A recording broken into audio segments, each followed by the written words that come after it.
Well, good afternoon. Today we got another video of the Lincoln. This time it's going to be how I restored the air conditioning to get it working again. Something that is pretty rare in the classic car world is working air conditioning. However, generally, if you've got all the pieces there, it's not too difficult to get it up and running yourself.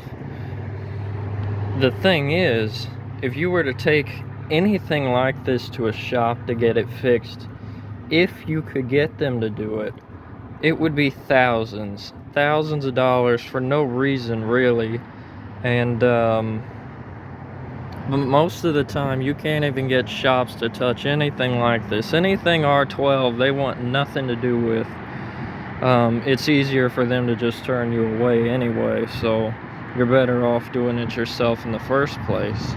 So the story on this is, the guy I got it from, he told me that when he first got it, the air conditioning did work.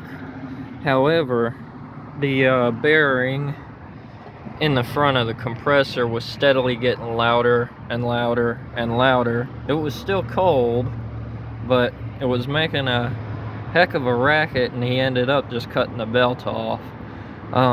By the time that I got it, more than a decade later, it had some Freon in it, but barely any.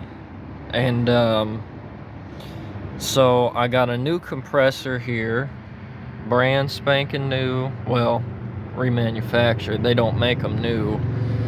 But so here's what I did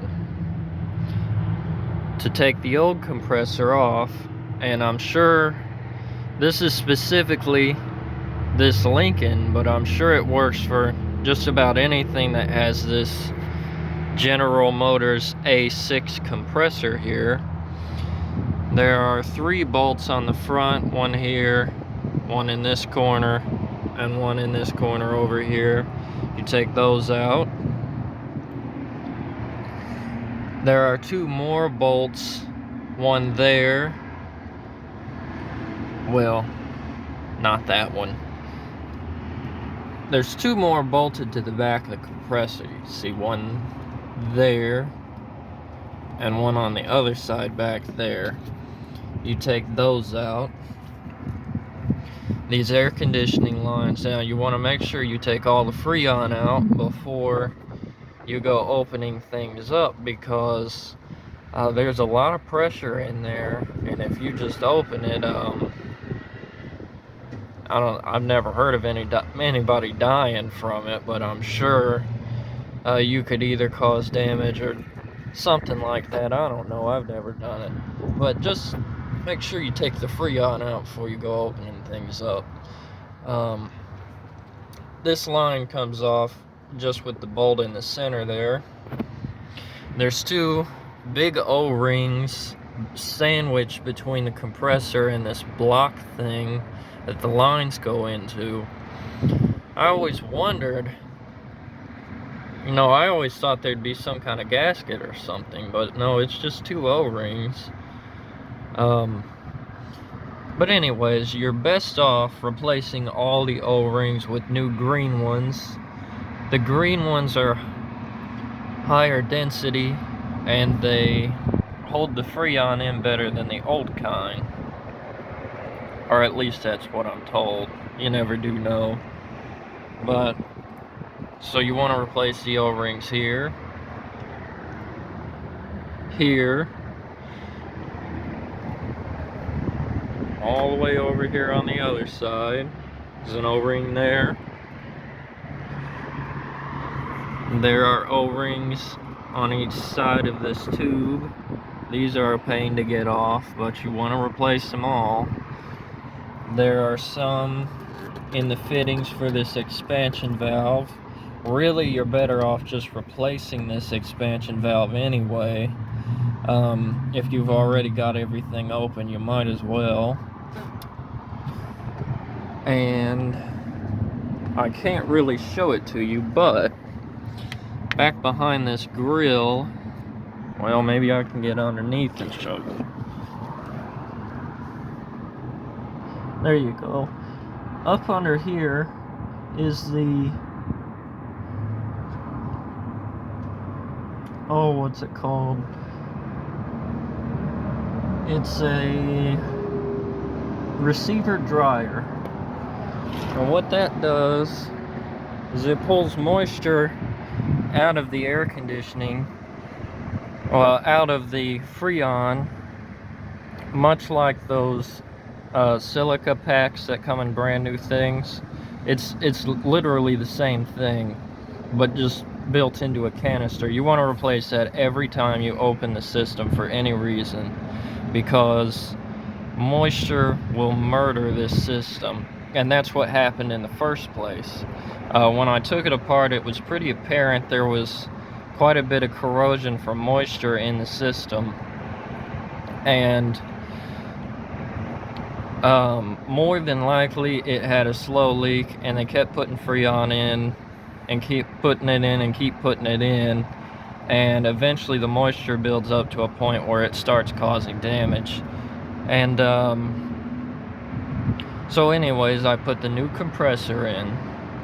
Oddly enough, there is no high side port on this car, not that I could find.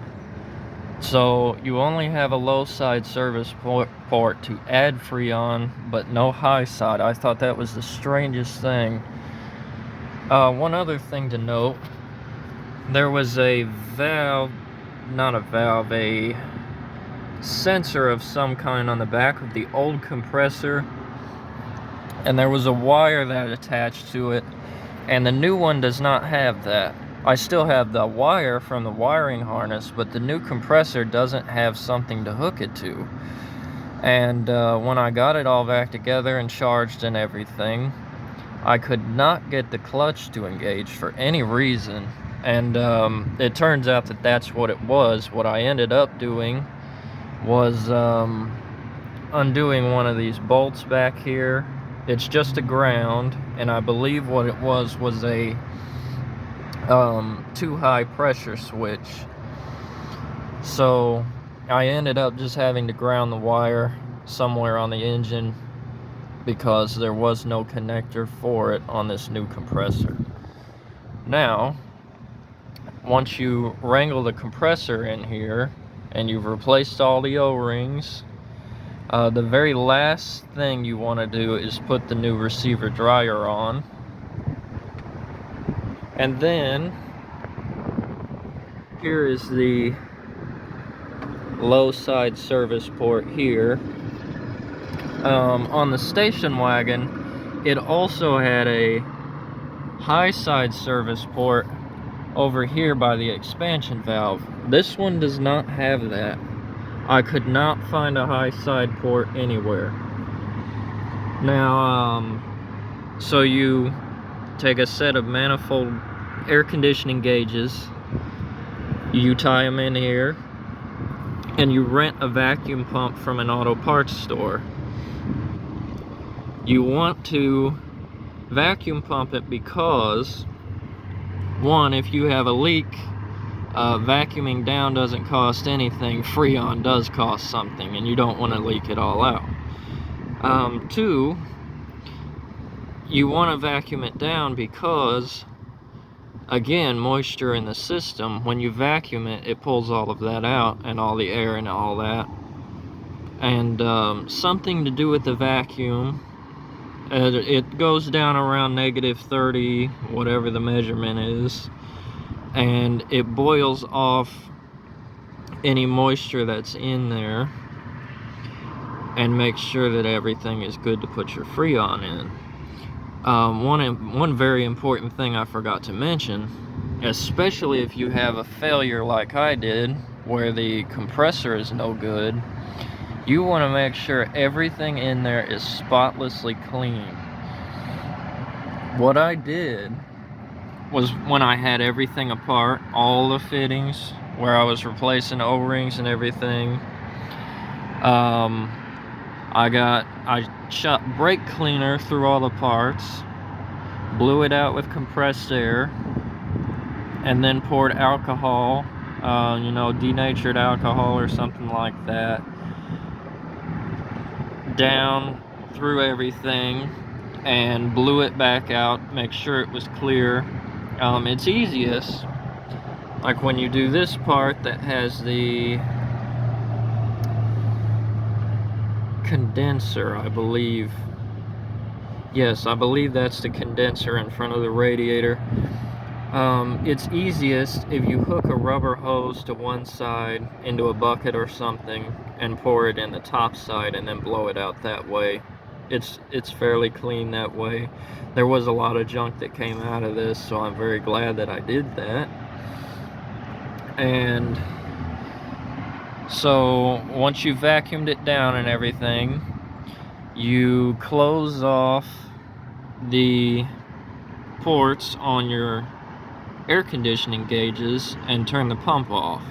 Now it should hold there. If it doesn't hold at all, you have a pretty substantial leak and you need to figure out where it's coming from. If it slowly goes down over a period of 15-30 minutes or so, you have a slow leak, and you also need to figure out where that's coming from. You know, if you got a slow leak, good luck with that. It's not easy finding it, because I had one of those where over here on the back of the compressor where these go in, I had a small leak here at first, and it was something terrible trying to figure out where my leak was, but it was here where these O-rings were sandwiched in. And so once it's vacuumed down and you've determined that it's going to hold and there's not a leak or anything, then now I charged mine with R152. I have R12 to put in here. However, if I were to put R12 in here and it were to leak out, the chances of me finding more R12 is pretty much next to none. It's illegal to buy it online, and I don't know anybody that has any. And R134 is pretty much garbage in these old systems. I mean, it will get cold, kind of, and it really doesn't work all that well. The conversions suck. Now, R152 is around half of the weight of R12. So a can of R12 will weigh twice as much as the same size can of R152. R152 is also a computer duster, the cheap stuff. You can just get a couple cans at Walmart for next to nothing, and it works very well. I forgot another thing. Oil. You want to put oil in here, obviously. You got to keep things lubricated, and your best bet is finding something large. What I ended up doing here, I filled the compressor with the majority of the oil before I put it in. There's a plug on the bottom side over here where you can put oil in. I put the majority of it in there, and then I put some in this hose going down here. I put a small amount of it in there too. You want to use ester oil with R152. You want to use PAG oil with R134. And you want to use mineral oil with R12. I believe ester oil is compatible with all of them. I'm not completely sure about that. But you want to use ester oil for R152. They had a bottle at AutoZone. I forget how many ounces it was. It was just a small one, white, round. And that was exactly the amount that I needed. I think it was 8 ounces. I'm not 100% sure on that, but I'm pretty sure it was 8 ounces of oil for this A6 compressor. So once get the oil in and you vacuumed it down, if you still have the sticker on top that tells you the weight of how much R12 to put in, if you're doing R152, you want to do half of that weight. So, I believe this called for 4.5 pounds of Freon. So I put in 2.25 pounds of R152. That's just how it works with the conversion rate. And it works amazingly. It's cold, it's not loud, it's not making a whole bunch of noise like it did before. Allow me to show you.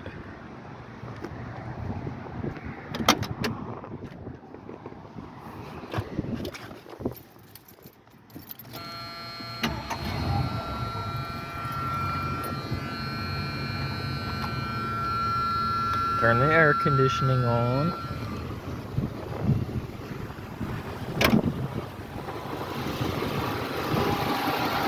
Clutch is engaged and it's running. And it won't take much time at all, really. See, this line is already cold. This fat one is the low side. This will be the cold one. The skinnier ones are the high side. Those ones should be warm.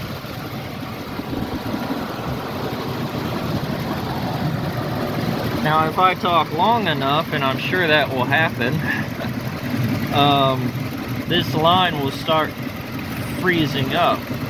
This large valve here, this thing, which is cold, is designed to keep the evaporator in the heater box from freezing. So this part should never freeze.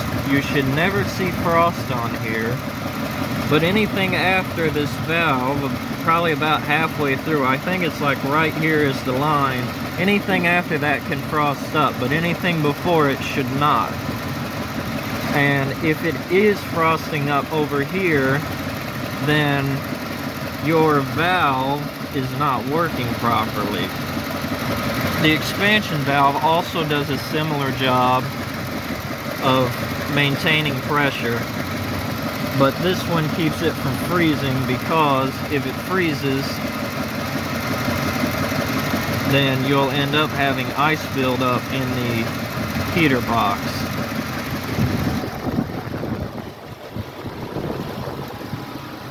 Let me get away from the loud engine so that you can actually hear me. Take a look at this beautiful interior. 1979 Lincoln. Cold air conditioning. Even though now is the time of year that it's getting cold anyway and you don't really need air conditioning, one of the reasons you should have working air conditioning is it helps defog the windshield. A lot of people don't know. Well, I'm sure you've seen an air conditioner running where it drips water. A lot of people don't know that air conditioners pull moisture out of the air. When your windshield is fogging up, it's because of moisture in the air.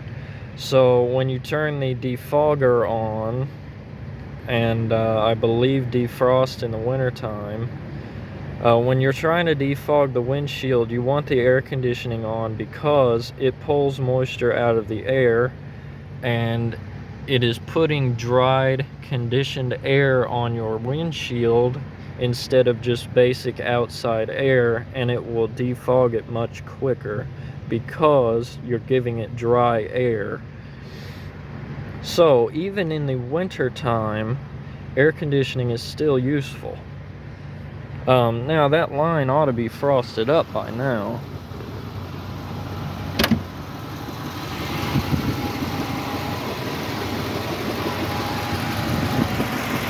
Yeah, see, you can already see it's covered in frost, and you can see the valve is working correctly because the frost ends here. Anything before this shouldn't be frozen. Anything after is all right. And that is how I got my air conditioning working. And it's really a nice thing to have on classic cars, and it's not very often that you find one with working air conditioning, but it's really not that hard to do yourself. And the compressor cost me about $300. The gauges I already had. The oil cost me about $10, I believe. Not Freon. The computer duster R152 cost me about $10 to $15 at the most, so I'd say about $350 in a weekend, and I've got working air conditioning. If you were to take this to a shop and have them do the same thing, it would be over $1,000. And it could be quite a lot more than that. I don't know how much more it would be. But there's no reason you can't do this yourself. And it's a beautiful thing to have nice cool air on a boiling hot day, because there are plenty.